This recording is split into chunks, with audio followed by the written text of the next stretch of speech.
Hello, YouTube family. What you're about to watch is an interview that I recently had with the co-founder of Axie Infinity, which is the most popular video game right now that is running on the Ethereum blockchain. And it's just really pushing the boundaries of what gaming is. So what follows is a very interesting interview, in my opinion. I think you guys will really enjoy it. Remember to spread this video with your friends if you think they'll be interested in NFTs. Also, leaving a big thumbs up will help out this video a ton in the YouTube algorithm. If you're new to my channel, remember to hit subscribe. And without further ado, enjoy my talk with the co-founder of Axie Infinity. Maybe give some of your background and then like, what's an NFT? How does Axie use this? Definitely. So I'm Jeff, aka Jiho, and I'm the growth lead at Axie Infinity. I'm a lifelong collector, lifelong gamer. So I grew up collecting butterflies and insects with my father. And yeah, I wasn't really interested in crypto until I learned about how it could totally revolutionize and change the gaming industry. And so, that's basically Axie's mission. Sky Mavis is the company that's building Axie. And our mission is to basically change how games work, to be more fair, more open, and to give more property rights to the players that are playing these games. So yeah, Axie, broadly, should I talk about that or? Yeah. Go for what attracted you to Axie and how does Axie use NFTs? And I don't know. It's like, for those who are brand new, it might be hard to kind of bring them into the scene with ease, but maybe try to do that a little bit.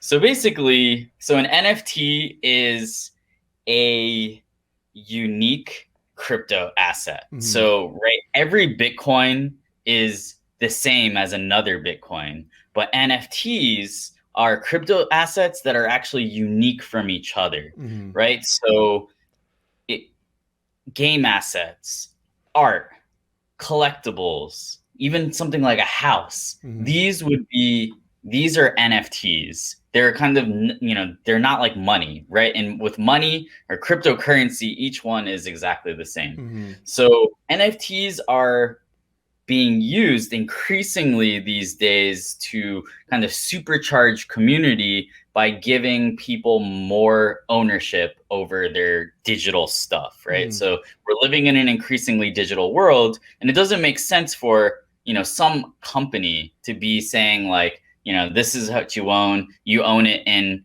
this account that is actually owned by us, right? So yeah, that's basically what NFT is. So then Axie Infinity then is a world that is kind of created, but inside that world, the different assets in the world, like Axies or small love potions, stuff like that, they're actual non-fungible tokens, NFTs, that are unique, verifiable in the blockchain with verifiable ownership. And it kind of adds this, I guess, this extra layer of security and value to what you own, because it's you're not only seeing the Axie on your screen being all cute and stuff, but it's actually a cryptocurrency kind of as well, which gives it an extra sense or amount of value, but then also ties it into the real economy, which is pretty exciting.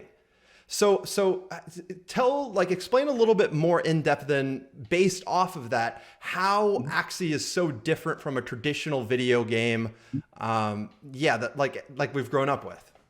Yeah, so basically Axie totally embraces this idea of a player-run in-game economy, a real money economy, right?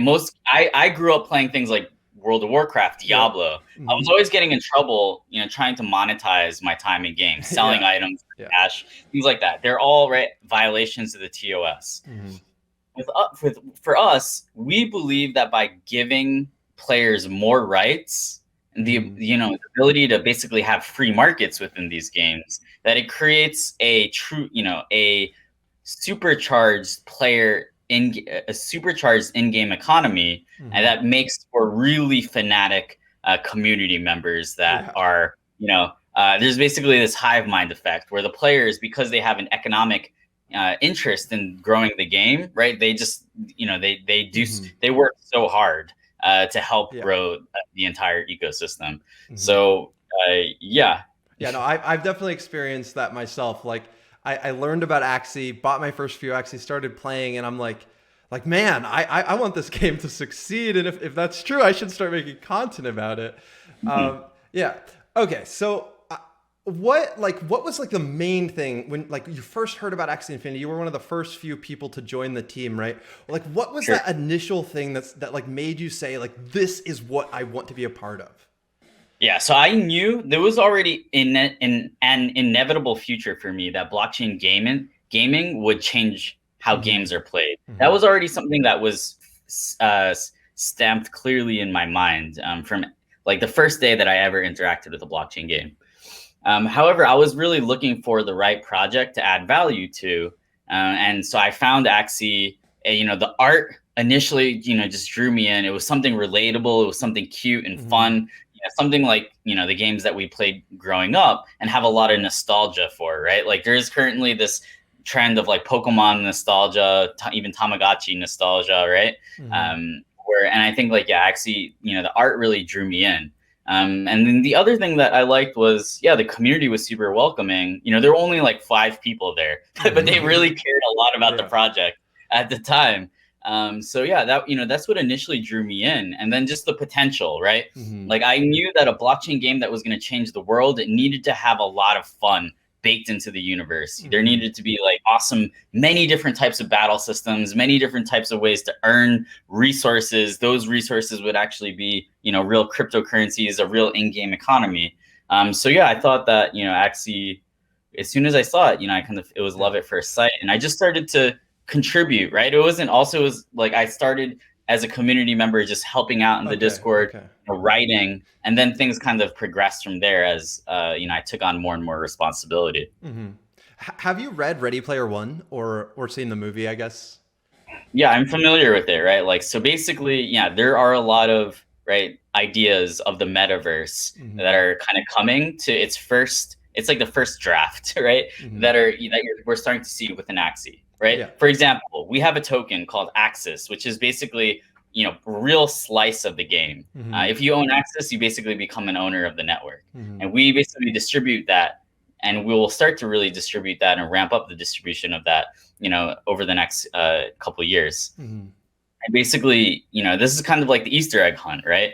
Where you're actually able to earn a piece of the game by playing it, right? And it's not like winner takes all, right? So it's actually PvE rather than PvP in that sense, right? With the Easter egg hunt, there's a lot of competition because everyone is trying to get the full slice. Yeah. No. So this is actually, this channel is my second channel here. I have a first channel that initially started as a gaming channel, but I ended up like chasing the views and morphed into a top 10 channel. And now that channel is getting close to 1 million views. And the revenue that channel earned is actually what initially got me into investing and into cryptocurrencies and stuff. But I've been a gamer at the core from the very start. So the reason why I launched this channel is because I wanted to be able to talk about gaming again, because my new channel is kind of like outgrown my own interests, and I feel like it's not really a place where I can talk about that. So this channel is about my excitement of like the future of gaming, where the wealth that you're building in games has a material impact on your real life, on the real economy, and where like gaming kind of evolves from like a nerdy pastime to morphing with work and morphing with the future of the real world, where like a lot of our future connections and friendships and interactions will be happening in this like metaverse. And from my like initial research, like Axie seems so much farther ahead in like real economics of making that like a viable thing. So what like went into designing the economics behind Axie Infinity?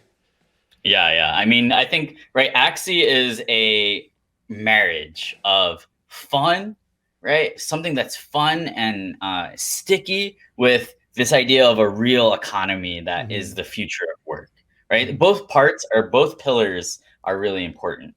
So in terms of the in-game economy, I think we look at a lot of data, right? So one of the ideas is like, okay, what is the principle? We kind of go from first principles, right? Mm-hmm. So Mm-hmm. one of the first principles is people should be able to turn their time and effort into value, into real money by Mm-hmm. playing this game. Mm-hmm. So how do we make that happen, right? So initially, right, there was this idea, okay, people are going to want Axies. People love Axies. Mm-hmm. People will spend money for Axies.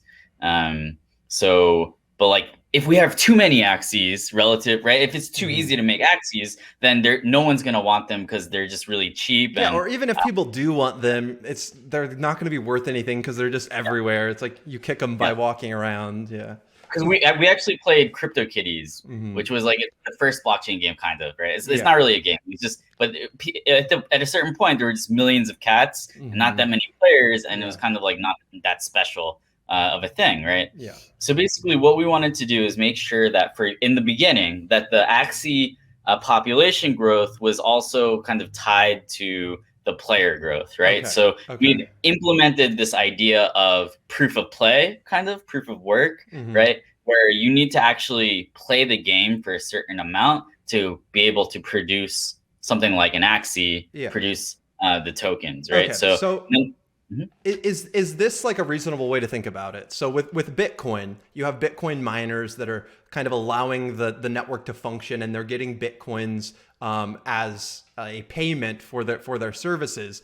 So that's pretty similar then to how kind of Axie is working with you get paid SLP for playing the game, and that's kind of like you're mining, you're making the community stronger. One way to think of it is like mining through playing, right? Mm-hmm. Like it's called play to earn, kind of this trend.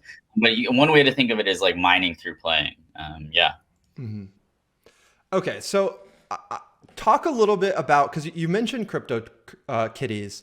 Like traditional NFT value, I think comes almost entirely from scarcity, and like the way that a game that you invest in early on, the way that you make money in it is kind of like as the community grows, but the rare items they kind of become ever more rare, and that's how they get their value. But then Axie Infinity is kind of saying like, okay, yeah, that exists, that is a type of value, but we need to think kind of beyond that and allow even new people coming into the game to like instantly be able to generate value for themselves by playing without having been here right at the start and own all those like super valuable like rare things. Mm-hmm. Yeah. Yeah, I think that makes sense, right? So so I think like, part of that is, okay, coming up with sustainable economics, right? So like for example, we even have, Axie is such a big community now, so engaged that there are sponsors who are like, okay, we're gonna sponsor Axie tournaments, right? We're gonna buy Axies, right? So you have all these different sources of demand for both the in-game resources and the Axies. Some people, they're just really rich from cryptocurrency or stocks. They just want as many Axies as possible, right? It's like there's the rise of the digital flex, right? Like money is not really scarce anymore, but status is scarce. Right? So there's some people who are just like, they want as many Axies as possible. They want all these cool Axies. So that, that creates a lot of, that type of mindset also creates a lot of opportunities for people who are just coming into the game and want to earn a little bit of a side income. Yeah. Okay. So when you look at currencies of the past, like the US dollar, and you look at the Fed, and they actually have like a target interest rate because a target inflation rate, because some amount of inflation is good for spurring growth, because if you know that your money is kind of going to lose a little bit of value, you're more incentivized to do things with it so that it doesn't just slowly melt away. So Axies, it sounds like there's like a similar kind of concept there, where if there wasn't an ability for like the number of Axies to inflate, then it would be impossible for the game to grow, because like new players would have just like too drastic a barrier to entry if there weren't enough Axies for all the players that want to join. So how exactly is the Axie inflation rate tied to the growth of the player base? Like how do you ensure that there's like always enough Axies for the new players that want to start playing, but that the inflation rate doesn't like outrun the number of players to the point where Axies start losing their value like CryptoKitties did? And so like, yeah, you created SLP, but kind of like explain that more in detail. Yeah, that's definitely. So we definitely want there to be kind of we want there to be a nice, healthy relationship between the Axie population and the number of players. So I wouldn't say that we have some internal figures that we kind of look at. Right. So it's like, what is the expected growth rate? Like what number of Axies would we need to sustain like this number of players? What is a good breeding fee, right? And there are different levers that we can pull on, right? It's like we can make it harder to earn SLP by playing, which, would, even increase the value of Axies, increase the value of SLP. We can also, right, like we can also make it so that you need more in-game resources to do something, right? To breed an Axie in the future, to upgrade your land, upgrade your Axie's parts, right? So there's right now actually like a lot of the progression is okay, like getting more Axies breeding. But in the future, a lot of the progression will be about vertical progression, right? Where you're making your current Axies more, because there's not a lot of that in the game yet. Like in Adventure, you can level up your Axies some. But you're saying that like in the future, progression will be kind of more tied to a single Axie's ability to improve. Yeah, exactly. Right. So yeah, each Axie will have like multiple, right? So right now each Axie has 6 different body parts. Each of those body parts will be able to be upgraded many different times. For example, and also like Mystic Axies, which are like the rarest Axies of all, they have these special unique parts. But part of their appeal is also that they'll always be able to be upgraded one level higher than any other part. Okay, yeah, that's pretty cool.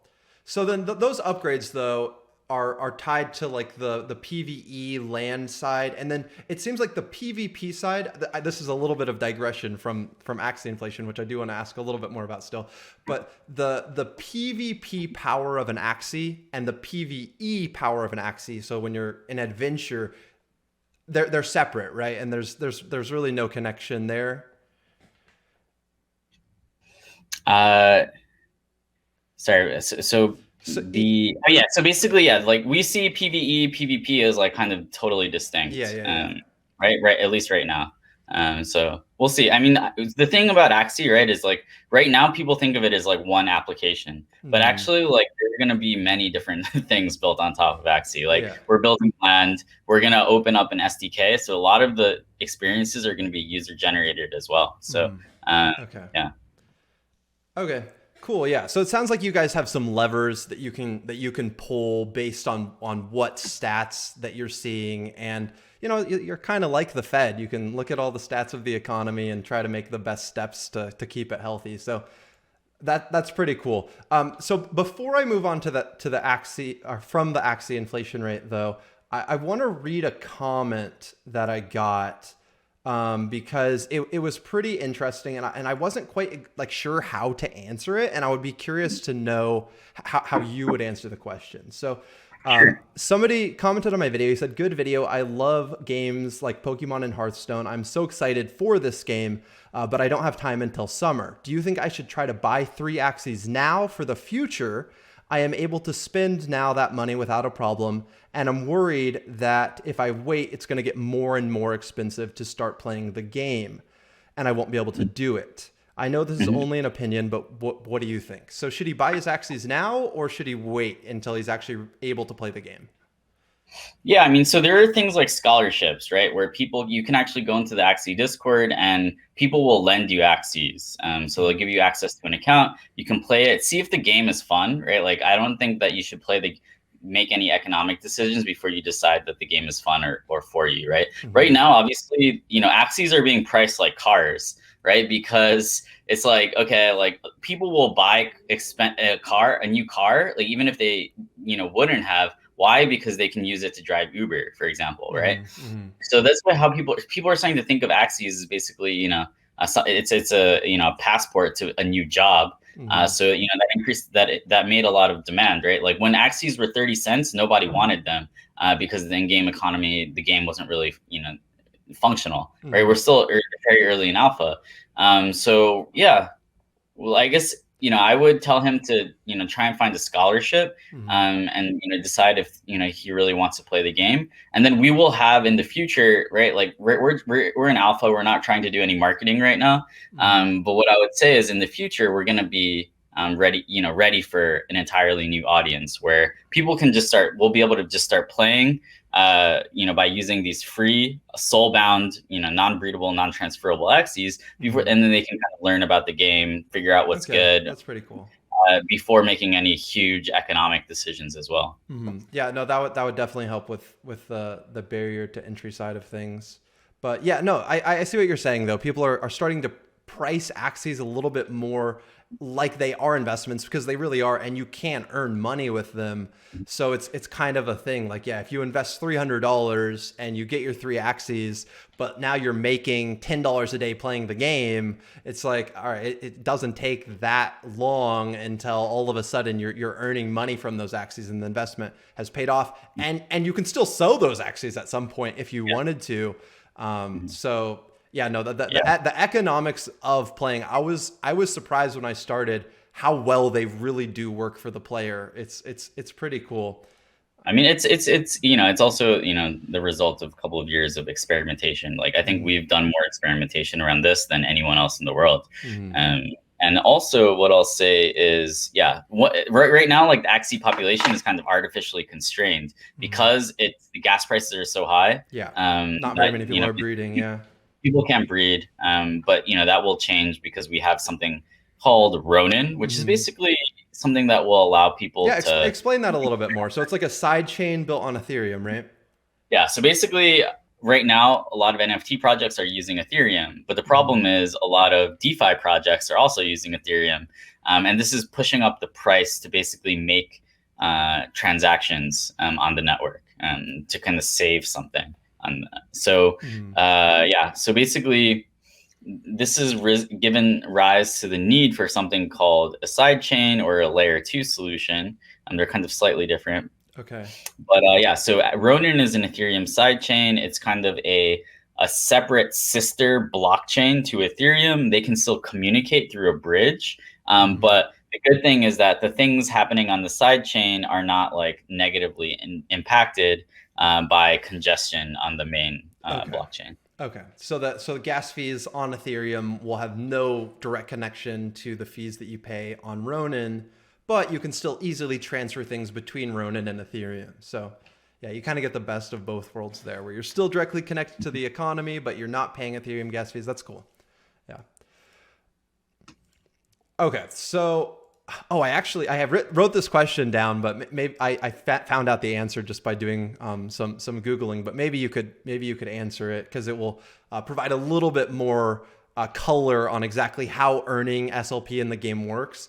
But my friend who's rooming at the house I bought in Texas has been complaining that he's not getting very much SLP when he wins in PvP.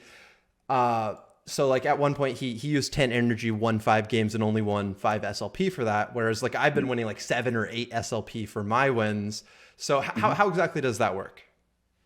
Yeah. So basically, the amount of SLP or the rewards that you win from PvP are kind of tied to your rating. So the higher rating you have, the more you're winning, then the more your rewards. So this kind of incentivizes people to actually learn how to play, master meta. I would say I'll tell your friend to make sure watch some of the tutorials. Check out Axie Zone. That's really helpful. Okay. You can even watch the top players play. Because some people, they think that they know how to play the cards, right? But then they'll watch a pro and they realize that they're making small but crucial errors. Yeah, or like something unlocks. You're like, oh, I didn't know that combo even existed. That's so cool. Yeah, exactly. Yeah, no, cool. So that makes sense. So if you beat a higher ranked player, it makes sense that you would be rewarded with more SLP than if you beat someone who's ranked at 900 or something like that. So Yeah, cool. That makes sense. So I want to talk. You mentioned the AXS Governance Token. I want to talk a little bit more about that. So I was reading the white paper that you guys have for Axie Infinity, and it was kind of explaining how the people that own the AXS token will have control not only over some of like the future pursuits of Axie Infinity, but also the community treasury. So how exactly like does money go into the community treasury? And then like what kind of control will Axie shareholders really have over how money is spent and like what the game is pursuing? Yeah. So basically, the community treasury, this is giving rise to a totally new type of game, a game that's owned by the community that plays it. Mm-hmm. So all fees, like marketplace commissions, right? So we take 4.25% of all the Axie sales, land sales Okay. on the secondary market will go into the community treasuries. Also the breeding fee. Also in the future, things like, cosmetic sales, future land sales, these will all be deposited in the community treasury. Okay. And the community treasury will then spit that out to the people who own Axis and are depositing and staking it. There will also be some like work requirements to actually be able to claim. I also want to clarify that it's not a share, it's not equity or anything. It's a token. It's a new type of owner. It's a new kind of new type of ownership. So yeah. What is the difference? How would you explain the difference between like owning an AXS token or owning shares of Tesla? Yeah.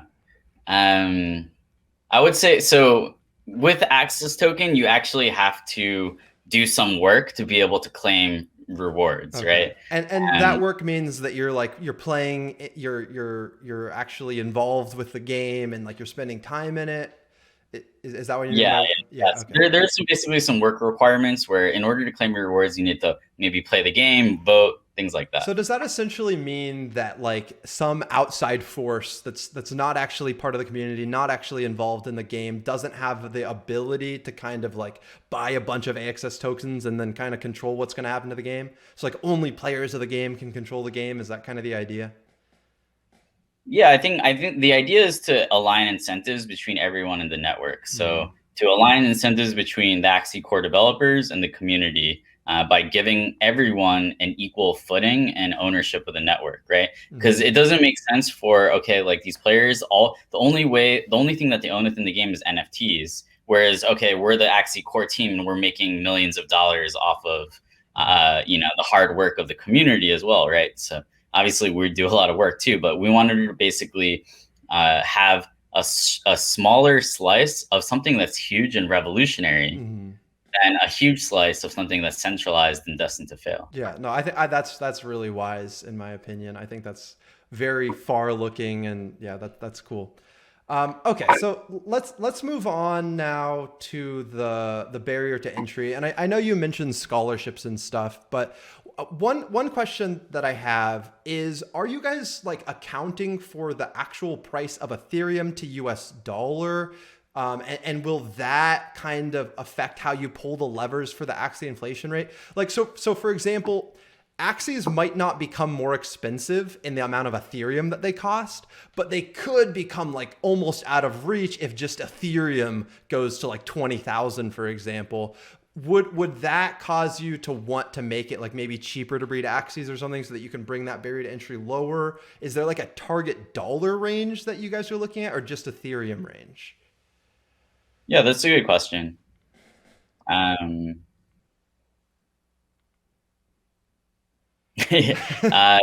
I think like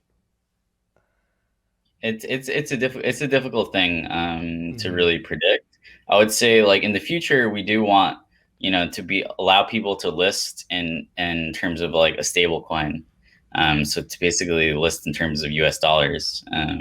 But yeah, I think like this is a revolution in the way that people look at money. There are a lot of people within the community who just think in terms of Ethereum, right? The dollar value is not really that important, but yeah, obviously for that's it's something that we'll need to Yeah. needs to be kind of Yeah. thought of. I mean, we can just skip that question actually. Okay, so And just what? like that part, right? No, I think it is interesting, and it's like raw, and it's true that like this is because it's new, because it's never been accomplished before. Like there are questions that there aren't necessarily answers for yet, because we just like haven't run into that problem yet, and it's kind of like you solve issues as they come. So kind of along that route, what are some like big barriers that you saw when you first started working with Axie Infinity that have now been overcome? Yeah, I also want to say that right now all Axies are priced as low ID collectibles, right? Because we don't even have 1,000,000 Axies yet. So it's like there are some people who just will buy as many Axies as possible because they see it as like, buying early edition Pokemon cards, right? Each one right now, when they're so little, are special. In the future, there are going to be a lot more Axies, and I do think that the price of a floor Axie might diminish, but the price of the Axies right now might be very justifiable. Why? Because they're only 5 digits. Yeah. So yeah, I think in terms of like barriers, right? It's like, I mean, obviously we need to. Right now, we're in the era of like blockchain use is very difficult for the average consumer. Yeah. Right. This is not something to worry about. Email was also very difficult to use when it first came out. The internet was already so used when it first came out. It's like everyone knows that new technology at the beginning is a little bit clunky, but it gets better, it gets easier. That's part of what actually this Sky Mavis does, is we have to build that stuff as well. So I think one of the challenges, right, is we have to build the game, make it fun, balanced in-game economy, and then also build the infrastructure to allow a blockchain game to exist. But I think that also makes it so that's why you don't see other games on the blockchain, right? You don't actually see other games with a user base or traction. Why? Because you have to do like 3 very difficult things. You need a team of polymaths. You need a large team too. We're in Vietnam, so we have a very low cost of living. So during the bear market, nobody could afford to work on a blockchain game, because the people who could do it, that they could make more money doing other things, and it wasn't so clear. So I think we were in a really unique position where we just believed in the future of it, and also we didn't need to like try and we're missionaries. We're not here to make money. We're here to make freedom. There are a lot easier ways to make money in blockchain than building this type of game. It's going to be crazy, because I like 100 years from now, when like no one would play a game that's not connected to the real economy. Like Axie Infinity is going to be like, it's still going to be around, first of all, because collecting is still going to be around, and plenty of people who don't even want to play the game will still want to own their Axies or pass it on to their kids or whatever. But like, because of all the experimentation that you guys are doing, and like being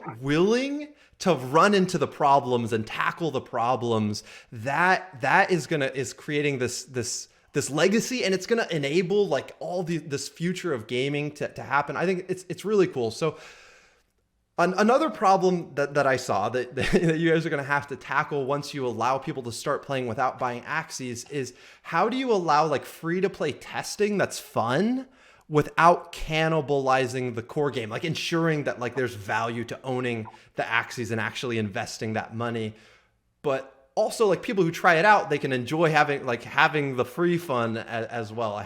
Where do you think that balance lies? Yeah, it's a difficult balance to achieve. I mean, I think like, one of the things is we're always looking to bake more fun into the Axies as possible. And then, I think, allowing people to have some kind of fun, free to play experience, that kind of, is a introduction to the entire ecosystem. So I think like, the models of getting, ways of getting into these games will be slightly different, but I think, right now what we're trying to do is, make it as fun as possible, make it as alluring as possible. And to also, allow people to kind of try it out and get a feel for it without, spending hundreds of dollars. And so also like what I'll say is the market, like the free market within the game will, I think, and the aligned incentives, they'll all like find some way to make this work. Yeah. Right now, we actually don't have a free market because Ethereum transaction fees are so high that they're actually depressing, for example, like right, the ability to transact with and do certain things within the economy. Yeah. So. Yeah. Okay. So can you explain to me a little bit more in detail how scholarships in their current form work, and like how I could safely offer scholarships to some of my viewers? Because it's definitely it's by far the most common comment I get. Hey, can you give a scholarship? Like how is that done now, and how are you working to make it better, or is it good now? Like can you do it effectively? Yeah, so right now, basically what will happen is you can set up a fresh address with 3 Axies on it. You have email login, so you can give that email login to the scholar, but they won't be able to sell the blockchain assets on it because they actually need the private key, right? So you're only giving them the ability to log in and play the game. So that means that, when it comes, and then basically what you do is, so you give them access to this account with 3 Axies, and then you say you agree upon a cut, 35%, something like that. But I will also say that this is created by this is a system created by our players. We had nothing to do with basically the design, and yeah, it's been pretty interesting to see it develop. It's still very rough, right? There is a team called Axie Tree that's working on formalizing it with basically smart contracts. Yeah. It's a team of Google. But the problem, right, is it's still like gas fees or make that a little bit difficult. So yeah, I'm excited to see, what that looks like on Ronin. I expect like basically, guilds and social groups to merge, right? So you're seeing this with something called Yield Guild, which is basically a collective of in many cases they're Axie players. They discovered this idea of play to earn, and they're trying to onboard people into the metaverse. So they have a big Axie collection that they then give out to people, and then they become kind of guild mates, and and the guild bank is actually real money, right? So we're seeing some really fascinating stuff. Yeah, no, that is really cool, and honestly, a lot of the barrier of entry, maybe it doesn't even need to be fixed like we think, if smart contract enabled scholarships could become a really easy thing to do, and the economy works. Like I could have thousands of people playing Axie Infinity for me, kind of, and for themselves, and I wouldn't want much, like a 10% cut. And over a couple of years, you've paid off those Axies, and now all of a sudden you have an army of people generating income for you while they're having fun, while they're creating income for themselves. Like that's a really cool investment opportunity, and yeah, I think that's exciting. That's really cool. Okay, so let's move on to the kind of final category of topics, which is land, and then vision for like community created content for your Axies to participate in. But let's tie it in by saying, like, okay, land can be pretty expensive. Is there going to be like a barrier to entry, like destroyer there, where like you can like use land that you don't own, or how's that going to work? Are you going to have to own land in order to participate? Yeah, so I think land is a layered experience where there's one aspect of land, which is like basically kind of like more of an open virtual world where people can just go walk around, hang out with each other, access different games and experiences, right? And I think everyone, will be able to kind of access that. And then there will be certain, there might be certain mini games or sub games within land that, might require land ownership, or might require that, okay, like a landowner has given you permission to use the game. Does that make sense? So, Yeah. Okay. So like I see like land. Okay, there's a virtual open world. You can go walk around. Anyone can can go walk around. Using maybe their Axies or whatever avatar that they choose to use. And then they can access different mini games that people might be putting on top of their land, right? Access. You might even be able to interact with smart contracts, right? Through the universe. So so like right now, we put out a land demo. It was in December. It was about like collecting resources, building items, like also kind of socializing. There was like a small meetup. Can we catch Pokemon in the wild? I mean, Axies in the wild. Is that like a thing that you guys are working on? That's an interesting question, right? It's like right now, all of the Axies, right? It's like either they were spawned or they come from us, or they were created by players. So yeah, like something where you could maybe catch an Axie in the wild in like once in a while. It's an interesting concept, right? And I think it's something that people want. But yeah, so yeah, with Project K, it was very focused on kind of like resource harvesting, building up your land, exploring. But yeah, we're now starting to shift our attention to like basically kind of a kingdom building battle game or war game. You make alliances, fight over control of resource nodes, and right. So the cool thing is like these in-game resources, right? They're actually tokens with real value. So yeah, that's cool. Yeah.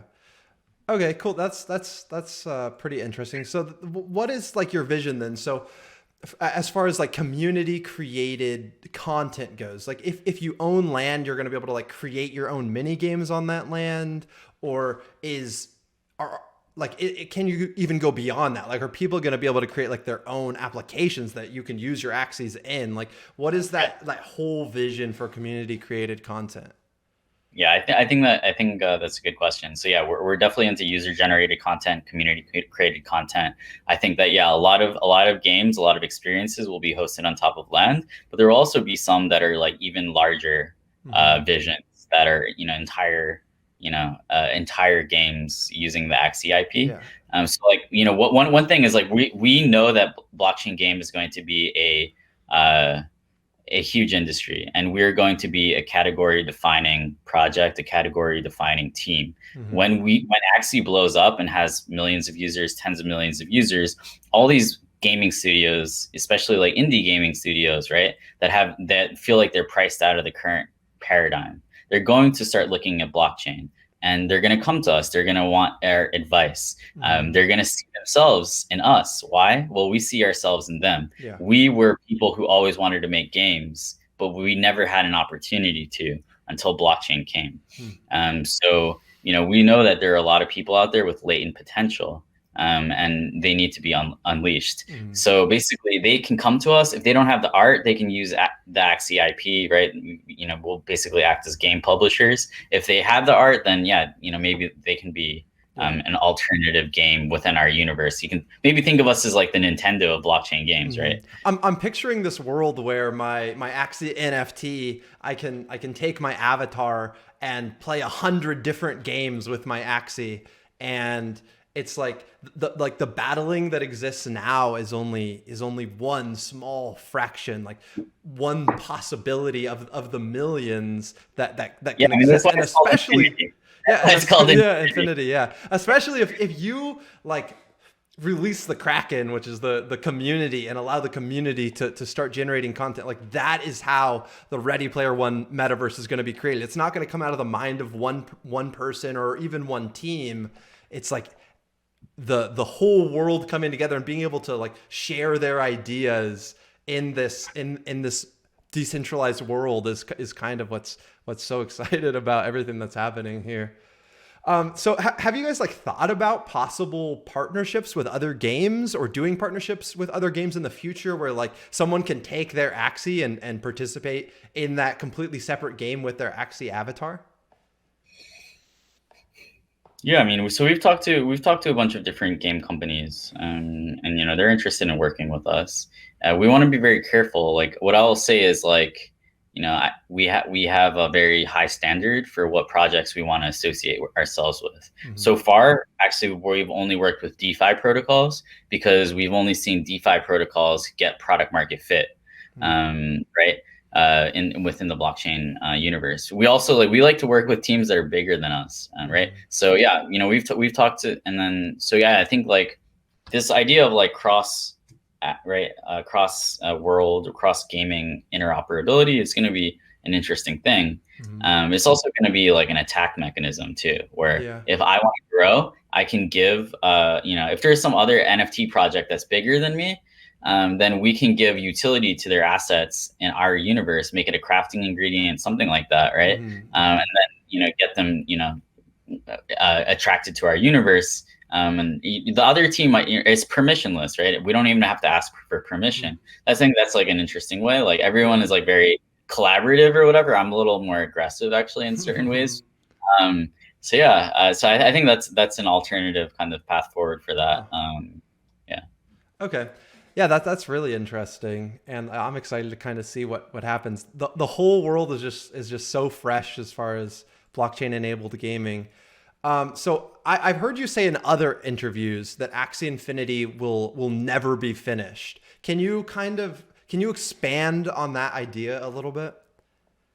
Yeah, I think we've got into it a little bit too, right? With the idea that, okay, like right now we have so much to build. But like, it's like, there's always something to do, right? To come in, right? And that just piles up and grows and gets more interactive over time. So Axie, it's not that Axie Infinity will never be polished or, a fun experience. It's just that there will always be things to build. And even if, we, basically, the idea of user generated content is that, in the future, in the far future, maybe that, we wouldn't necessarily have to even be the lead team, building Axie related experiences, right? Like the vision could outgrow what a single team can accomplish. Well, as you kind of mentioned, right? So yeah, no, that's cool. So what are the most exciting things in the short term, like this year in 2021, that you're like, you can't wait to come out for Axie Infinity? And then also kind of more long term, looking at like maybe 5 or 10 years, what are you really excited about? So yeah, short term and long term, what are you most excited about, either specifically with Axie Infinity or just NFT gaming in general? Sure. Yeah, so with Axie, I'm super excited to lower the barriers to entry, get everything on Ronin to basically be able to enable hypergrowth, because people are banging on our doors. They want to play so badly. No, so many people do. It feels really bad. It feels really bad to, not have everyone who wants to use your product to not be able to use your product. So yeah, I think like that's what I'm really excited about in the short term. So basically getting rid of the barriers to entry. Also, there's a upgraded battle system that's coming out this year. Cool. Ubisoft said that it was amazing. A improvement over the current experience. They tested it? Yeah. Oh, that's super cool. So Ubisoft is actually kind of an advisor to us. We went through their program. Nice. So yeah, I'm super excited about that in the short term. In the long term, yeah, I think this idea of a game that's really owned by its community, I'm excited to see, what unexpected behaviors start to arise. Because of that. Like, I think like basically NFTs, crypto, they create this hive mind effect that basically the current world, it cannot compete with in the long run. It's just too strong. Like the people on the internet, when they put their mind to something and they're working together, they can accomplish anything. And what NFTs do, what crypto, especially NFTs for gaming does, it allows all the players for a certain game to become one community with a kind of goal. And, that allows like for some really crazy special things to happen. And we're just scratching the surface. We already see so many heroes within the Axie community. I think it's because of the way that the technology, it brings people together.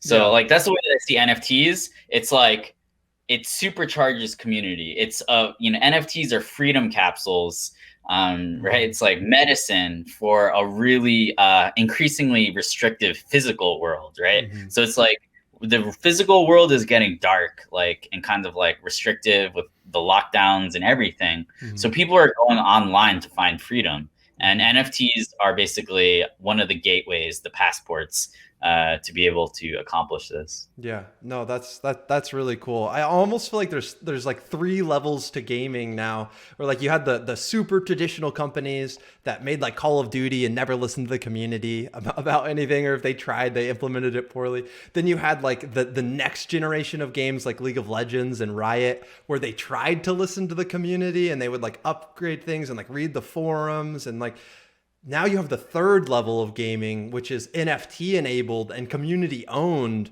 where literally like the community does control the game. It's like you don't even have to rely on a central authority to do exactly what you want, because you're going to have the ownership. You're going to, like, if the whole community wants to turn the game into like virtual reality enabled, for example, if like the majority of people want to do it, it's going to happen because the people are in control. And that is like super excited. And yeah, like you said, the potential and just the unknown possibility of like, you can't know until you've experienced people pushing for it is really exciting. Yeah. That's really cool. So before we end, you're the growth lead. So how has the growth been looking for Axie Infinity recently? Yeah, it's been great. It's been great. Like, even despite all the barriers to entry, we're growing. We're the number one, we're the number one NFT game. 25,000 people are playing each week.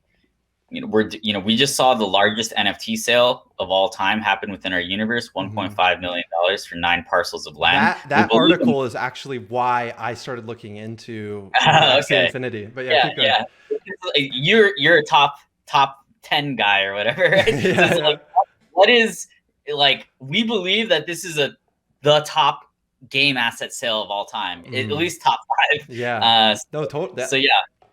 That would be really good for a list. Yeah. No, and NFTs are really blowing up right now. Like, I've been hearing everybody talk about it. Like, if Logan Paul, for example, who's been mentioning NFTs, were to like do something specifically about Axie Infinity and like 1 million people wanted to start playing the game, like, could you guys handle that? Or yeah, we can't handle it right now. But people are still trying to do it. Like, people are still trying to play. And yeah, there are different ways, right, too, where, some people, right now, like, playing the game can be really difficult, like tedious, but, there are people who are just, accumulating land, accumulating mystic Axies. Yes, they are. Just things that, you can just, enjoy and collect. And it's not necessarily something that, so there are different ways to get involved with Axie. It's not just about, like, breeding, right? Like playing and farming these potions. There's some people who they're like, okay, I'm going to accumulate the rarest assets in the game, and then I'm going to make content. I'm going to, spread the gospel on Twitter, right? I'm going to set up interviews. There are people in the community who are out there, like, setting up, bringing in, new content creators, trying to help us make connections. They're basically kind of extensions of the team. Well, you have one more advocate right here now who's going to be making content about the game. But yeah, awesome. You're going to be a star. You're going to be a star. Like, actually, like, yeah, there is a huge opportunity to start making. I see that opportunity. Yeah, like you're great at, like, spotting trends, right? Like, I also, like, I don't know. I saw something about Tesla. Like, I bought Tesla in 2010. Wow. When I was in college. I've also, like, I think I do pretty well at spotting trends. So, that's why I trusted myself, to get into NFT gaming. I think you're also a similar type of person. And what I'm saying is, like, you should really kind of, come in and, make a name for yourself, because this is going to be a huge market. Like, you forget about Logan Paul. Like, you can be the Logan Paul of NFTs, right? Like, there's going to be an entire new generation of homegrown NFT blockchain gaming influencers as well. There will be. Yep. There's going to be an original set, and then off of the popularity of that, there's going to be a whole bunch of new guys coming in afterwards. But yeah, no, that's really cool. I've been seeing those mystics just like fly by. There was one mystic that looked a little bit like Morty from Rick and Morty.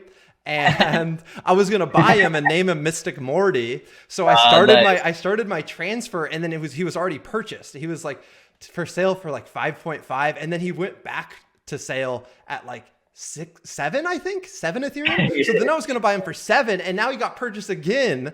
So I still can't buy him. But yeah, so now I have all this Ethereum just sitting there in my Axie wallet. I'm gonna pick up a Mystic here probably after this interview. But yeah. Cool. Well, thank you so much for joining. That was really cool. A lot of interesting things. I'm really excited about the future of gaming, and I love what your team is doing. Thanks for spending the time with a little gaming YouTuber here on my second channel. It's cool. Awesome, man. No, thanks for playing Axie, and yeah, I think you're gonna do great things with this new channel. So yeah. Yeah, cool. Awesome. We'll have a wonderful afternoon and evening. And guys, definitely go follow him on Twitter. Let's see. We'll follow Axie Infinity on Twitter too, at Axie Infinity. But then also make sure that you follow Jeffrey at jhose_Axie. And yeah, Awesome. he'll keep you up to date with tokens and NFTs and Axie Infinity and all that. Yeah, Guys. cool. Also, a great place also is the Axie Discord, discord.gg. Okay, yeah. Just Axie. That's where you'll meet everybody, and it's an amazing community. Cool. Yeah. Hit thumbs up, guys, if you enjoyed. Also, hit subscribe if you have not subscribed already, and hit that notification bell, and you'll be notified when I post new Axie Infinity videos, NFT videos, just future gaming videos. I'm excited. Hopefully, you guys are excited too. See you next time.